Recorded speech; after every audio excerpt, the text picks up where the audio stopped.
বিশাল সাইজের দেখুন রূপচাঁদা মাছ। তো এখন টেস্ট করার পালা। তো টেস্ট করে আপনাদের বলবো কেমন হলো। চলেন। হ্যালো বন্ধুরা, কেমন আছেন সবাই? তা বরিশাল রেস্তোরাঁয় আপনাদেরকে স্বাগতম। তো এটি হচ্ছে কুয়াকাটাই নানে বীজ। তো চলেন দেখি কি কি আইটেম আছে। আছে ভর্তা, আলু ভর্তা, এখানে শুটকি ভর্তা, টমেটো ভর্তা, ডাউল। তো এগুলো আপনার প্যাকেজের সঙ্গে আনলিমিটেড। তো আমরা সবাই এখানে খেতে বসে গেছে দেখুন।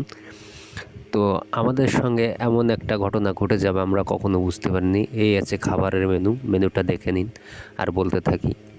তো এই বলতে বলতে চলে এলো আমাদের খাবার প্লেট। সবাইকে প্লেট দেওয়া হয়ে যাচ্ছে। এরপর ভাত চলে এলো।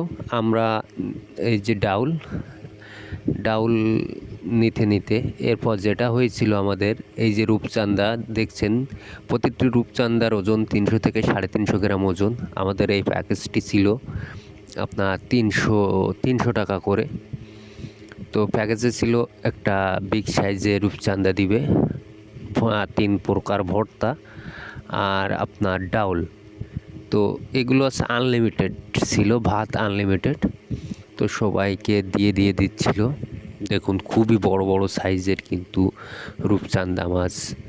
তো আমাদের দেওয়ার কথা ছিল রূপচাঁদা, কিন্তু এটা আসলে রূপচাঁদা মাছ কি না আমরা বুঝতে পারছিলাম না। স্বাদটা ছিল জঘন্যতম।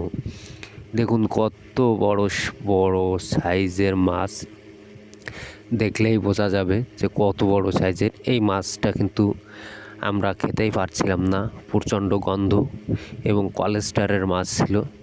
তো এটি রূপচাঁদা বলে আমাদের মনে হচ্ছিল না, হয় পিরাহানা বা সাগরের অন্যান্য ধরনের যত চান্দা মাছ পাওয়া যায়।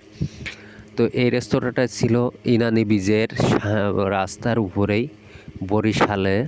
তো আমরা খুলনার মানুষ, তো ভাবলাম ওখানে গিয়েছি, আমরা কয়েকদিন ঘুরছিলাম কিন্তু ভালো খাবার দাবার পাচ্ছিলাম না।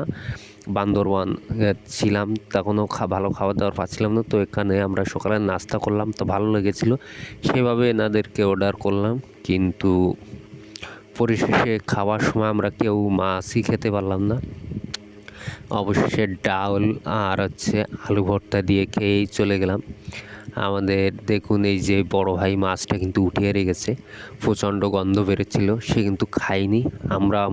আমরাও একটু টেস্ট করলাম, তো আমরা মাছটা শেষমেশ খেতে পারলাম না। তো দেখুন এই যে বেগুন ভর্তা এনে দিল, আমরা সেই ভর্তা টর্তা দিয়ে খেয়ে গেলাম। তাই কক্সবাজার যারা যাবেন আপনারা একটু সাবধানে খাওয়া দাওয়া করবেন। ধন্যবাদ।